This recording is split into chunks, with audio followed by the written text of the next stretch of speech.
Before we move on to your health, where today we're going to be looking and concentrating on coronavirus. As we get into the festive season, there's going to be a lot of traveling, and we've already registered higher numbers of travelers as people now begin to go up country and travel left, right, and center. So we'll be looking at that just as a reminder. But coming back to the dailies, Honorable Sakwa Bujasi, one of the other big stories that Kenyans are going to be looking out for today is Sonko before the Senate. Now, he did go to court and tried to stop the impeachment process, which is going to be taking place at 9:30, well, starting around 9:30 a.m. this morning. But that has been overtaken by events because he's expecting a substantive ruling to be given at 3 p.m., but it starts at 3, the Senate sits at 9:30 a.m. Mheshimiwa, what are your expectations of the proceedings this morning, given that Sonko has had a very,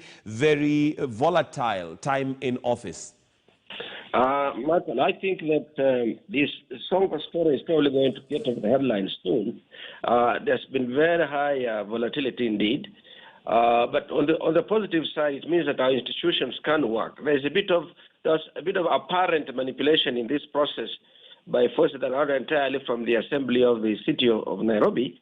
But be it as it may, they are the vehicle, they're an instrument that's being used now or that's active now to determine Sonko's fate. I think that Kenya as a whole, Nairobi in particular, deserves leadership that is focused, that is stable, that is sophisticated, to be able to uplift our city and be able to deal with the huge problems of poverty and the hardships in transportation, in living conditions, and so on. You can't have that level of volatility one day this, another day that.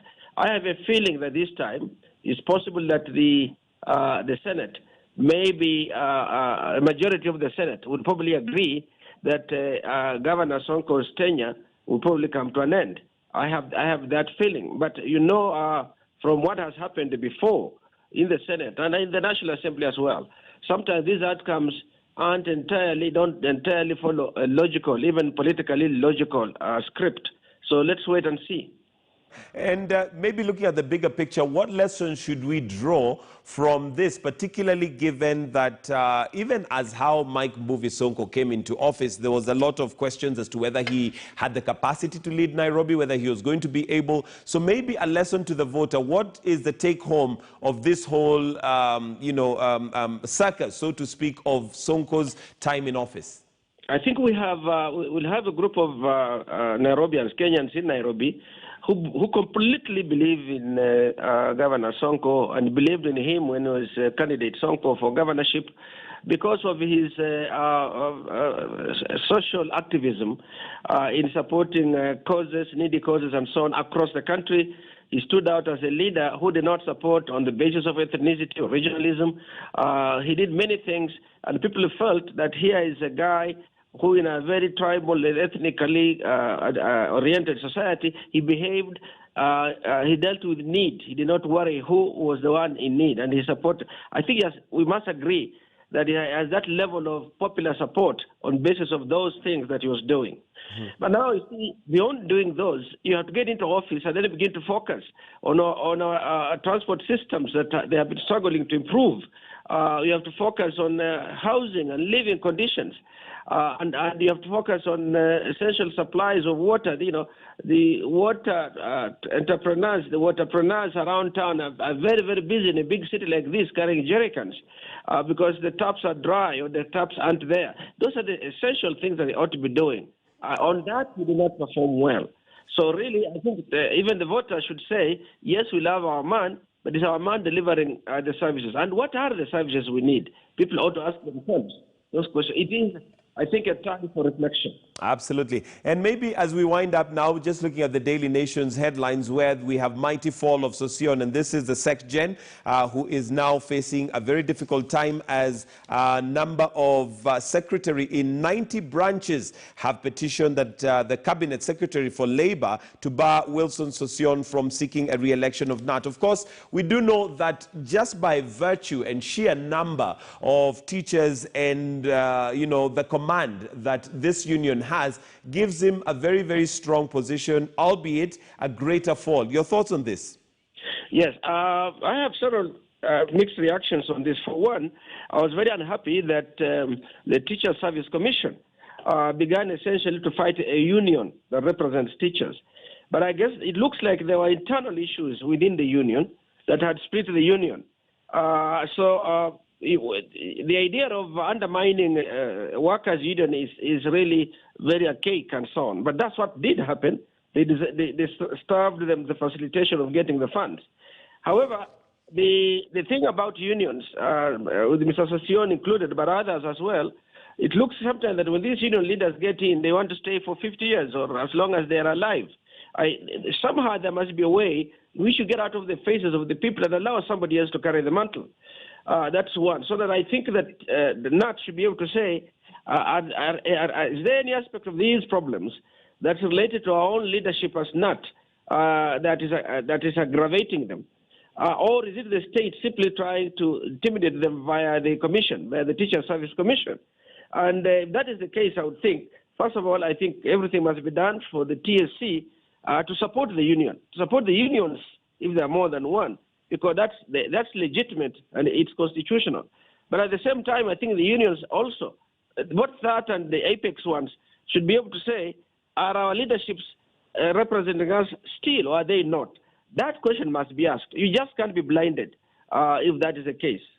Absolutely. And, well, let's finish off with page 2 of the Standard. And this is Somalia cuts ties with Nairobi as fallout deepens. We also have an article on The Nation which says Mandera tense as Somalia troops mass on the border. We have been accused as a country of interference with Somalia, and I think hosting the Somaliland self-proclaimed president may have also catalyzed this particular row that we have had for a while.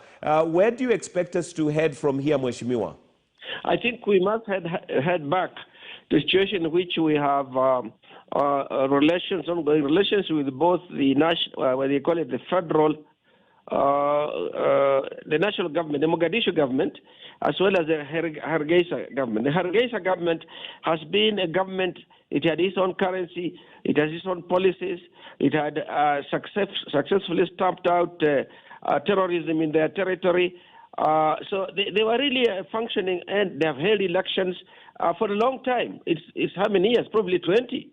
I may be slightly wrong on that, but I think it's at least that. I think it's more probably.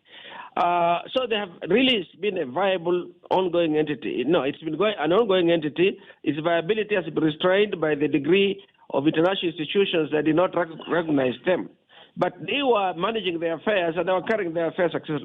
The big problem in the rest of the country is that in the election that they held, is it earlier this year or the last election they held in any case, the most recent one, it looks like Kenya may have supported parties that were opposed to the Mogadishu leadership, within that whole territory. And I think it's all related to, Somalia is very ethnic. I think it's all related to the ethnic group that was allied to the Kenyan ethnic groups that were supporting it, but not there for supporting Mogadishu. It's a deeper-seated thing. The third reason, of course, is the dispute in the sea. But I think we must find a way, in respect of the political relations and diplomatic relations, to deal with both countries. I don't think we should choose against Hargeisa, but I think that Mogadishu has to agree that for as long as Hargeisa is a continuing entity, it will deal with outside forces and so on. Now, if we have to choose either or, that would be very unfortunate. I think it won't serve our interests in that respect. But I had wished that that kind of flare-up would be on something for us as substantive as the rights in the extended economic zone in the Indian Ocean. But that was not that being added. It's just, I think, assault on a ready cooked meal. All right, and Mheshimiwa, I think that's where we're going to wind up. But maybe just one more before we let you go, and this is to do with Msambweni by-election. We saw, skirmishes and voter bribery claims and all that. Question is, are we getting any closer to having peaceful, verifiable elections, in your opinion, if we go with this as a sample? No, we are not getting any closer, and because also we seem to blind, to sort of just turn off. We switch off, like what happened in Kibra. I remember there was excessive violence, but it was just taken very lightly, as if this were just sports events of some kind. The reports that came from Msambweni did indicate that there was serious violence, voter intimidation, and some of it, of course, is individual parties trying to brag and show off to the other, maybe both sides trying to do that. But I think every incident of violence must be taken in respect of those that perpetrated the violence, not the party even at that level, just the individuals that have thrown a stone, the individuals that have hit somebody. You slap somebody, you hit somebody, you use abusive language. IBC must take, the law does not say excuse, look at it and excuse. The law says you have broken the law or seem to have broken the law, take it forward so that we have individuals sanctioned, perhaps parties, punished in accordance with what should happen. Voter bribery is a very common thing, but there's a tendency to look one side and say, that one's bribing. And yet right at the back of where you are, there is voter bribery. IBC must rise up to the occasion. They should not leave us down there where we say, let us excuse this. No, we do that, it builds up. It's the biggest threat to our elections going forward. Honorable Sakwa Bunyasi will have to wind up right there with the newspaper review. Thank you for joining us this morning. Asante sana. We're tunashukuru. It's now 19 minutes to 8 o'clock, and we'd like to change focus. Today being Wednesday, we normally take a look at your health. And we do know that one of the, of course, the biggest health issue that we have had as a country and as a globe is COVID-19. Let us now look at the latest COVID-19 statistics in the country as announced by the Minister of Health. Now, Kenya yesterday recorded 404 new positive cases, bringing the caseload to 92,459. The 404 positive cases were part of the cumulative 4,878 samples tested in the last 24 hours. Out of 404 positive cases, 40 were foreigners, with the rest being Kenyan residents. At the same time, 527 more people have recovered from the disease. 408 of them are home-based care, while 119 were discharged from various health facilities. Sadly, 11 more deaths were reported over the last 24 hours, raising the national death toll to 1,604. Currently, 871 COVID-19 patients are admitted in different hospitals countrywide, with 46 of them being in intensive care unit. So those are the figures that we have, and what we have before us is the question. Now that we are getting into the festivities and festive season, we had a story the other day that was indicating a 60% rise in travel by Kenyans. This, of course, is given that we are heading towards Christmas, and we are going to have people traveling up country. And that poses a danger. One is that we have people moving from one county to another. But secondly, we also have people coming from the city to countryside, where we are likely to have older people and people who are high risk. So would like to engage with Dr. Parag Patil, who's a consulting physician, on some of the reminders of what we need to do if you must travel. What must we do? So allow me to introduce Parag Patil, who is consulting physician. Thank you for joining us, sir. Looking at those statistics that we've just given there, we certainly are not out of the woods. Yet there's information that has gone around. Maybe let's just start with an overview. When you look at those figures from a doctor's perspective, what do you make of them? Are we getting clearer, and are we reducing the number or flattening the curve for COVID-19? Thank you. Thank you. I'm Dr. Parag Patil, as I was already introduced. Basically, yes, the cases are reducing. The testing is also gone down because of so many asymptomatic cases around. But still, it is very important to be cautious, because there are still asymptomatic cases. There are still people in ICUs. So I feel it's better to be cautious, and it is better to be cautious than just to mix with the people in this festive season. All right, now we've had a lot of information going around, and we've had the Ministry of Health giving us literally daily updates, and they've overemphasized, the wearing of the mask, social distancing, but we still see the numbers going up. Where would you feel, or what do you think is going wrong? Because information is out there, one would assume. That's true. I think the people are not following the instructions given to them strictly, because if you go in the public places and if you do not follow the instructions given, because of the numbers being going down, obviously, because people need to remember that even asymptomatic cases can spread COVID, though it is less likely. But still, if there is asymptomatic cases, they can still spread the COVID to particularly those people who are at risk of a serious illness, something like COVID. So would you say that the increase and the rise in number is purely out of carelessness, maybe from Kenyans? That is one of the reasons for sure, yes, yes. All right. Moving on now, and we do know that we have testing centers, and now that we're getting into the festive season and we're getting into festivities, what would you say in terms of caution do we need to ensure we have? If one must travel up country, what advice would you give? Yeah, obviously, though we are in the festive season, we still need to remember as a country that we are still in the pandemic. Still, officially, it is not declared that the curve is getting flattened, though the cases are lately reducing. And it is very important to avoid close contact, keep social distancing, and wash hands regularly with soap or sanitizer, which is alcohol-based, 60% or 70%. Then cover your face with a mask or a cloth mask, or if possible, even a 3-ply mask, and cover your mouth and nose when particularly you are coughing or sneezing. Avoid touching your eyes, face, and nose in public, and avoid sharing dishes, glasses, towels, and household items, particularly if you are sick. And clean and disinfect the high-touch surfaces, particularly the doorknobs, the phones, the switches, all these things.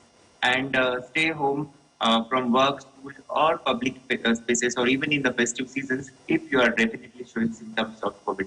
All right, maybe and maybe just an extra caution for high risk, particularly with people traveling up country. We are likely to interact with the older generation, those who possibly who are also predisposed with high blood pressure or diabetes. What extra precautions do we need to take in, with that in mind?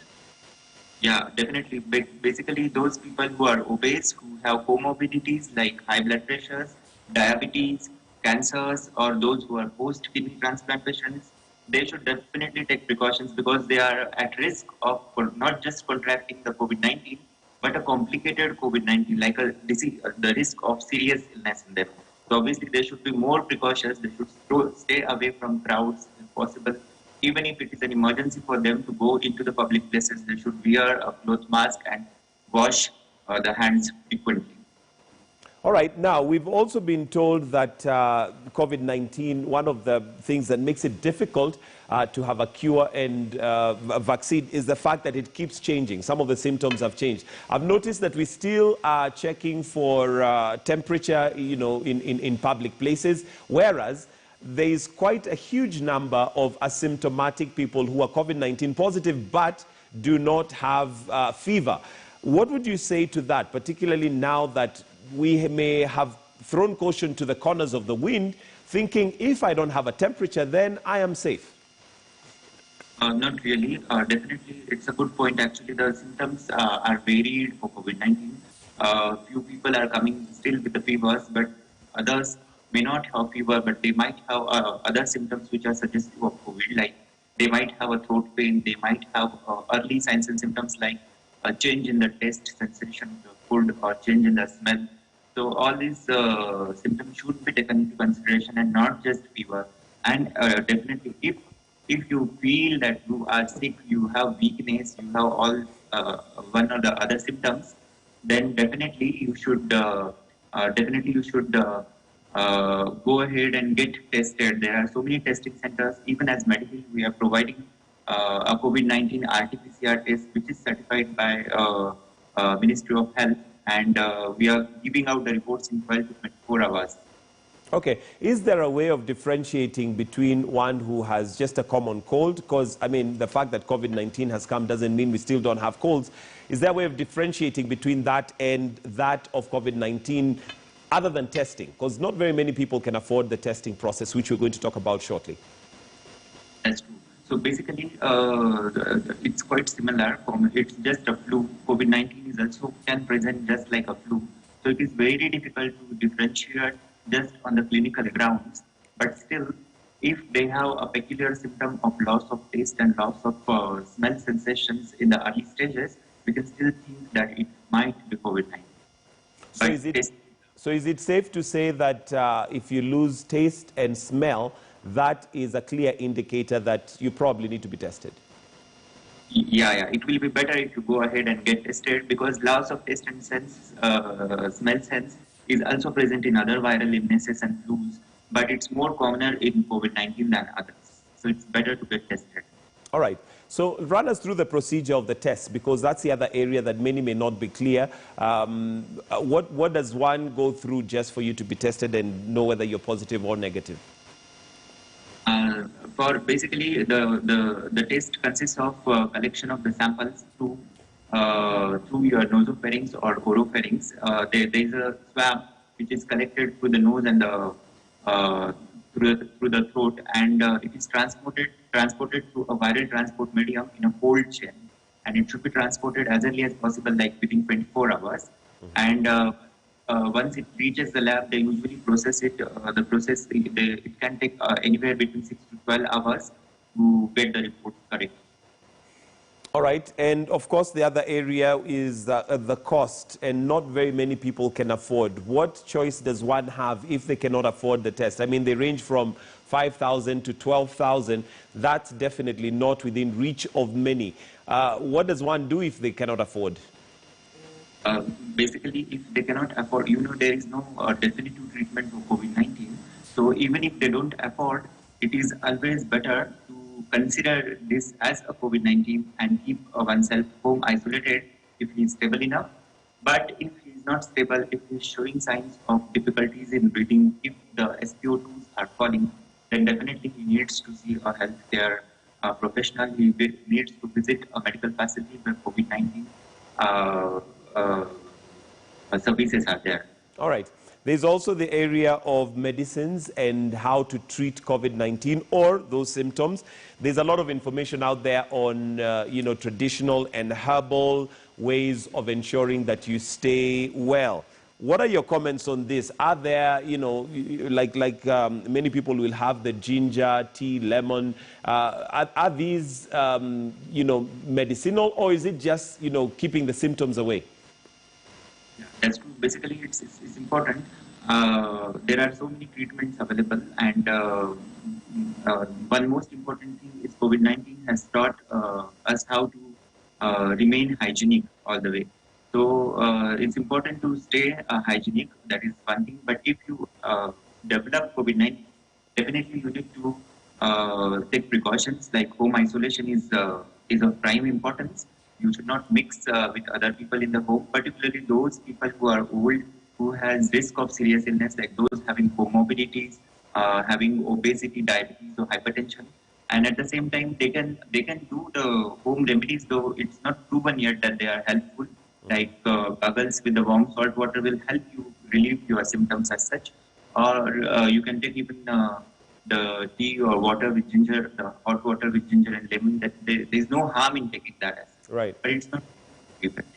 All right, let's finish off with, the vaccine, and there's all manner of information. In fact, part of what the medical world is facing in terms of misinformation, there's a lot of negative information regarding the vaccine. What would you say to this, and what advice do you give to Kenyans as we still wait for the vaccine to get to Kenya?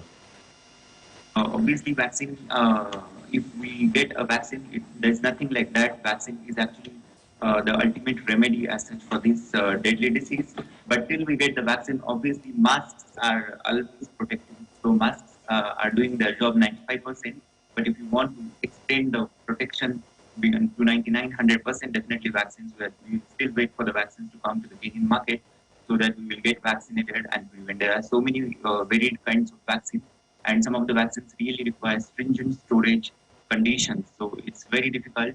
But still, I think the future is bright. All right. All right, Dr. Parag Patil, thank you very much for joining us this morning just to give us reminders of what we need to do, particularly if we're going to be traveling over the festive season. We are still not COVID-19 free, and as a result, we still need to be reminded of what to do. So for now, we're going to take a short break. It's now 6 minutes to 8 o'clock. This is Morning Express. Do stay with us if you can. We have more on the other side of the break.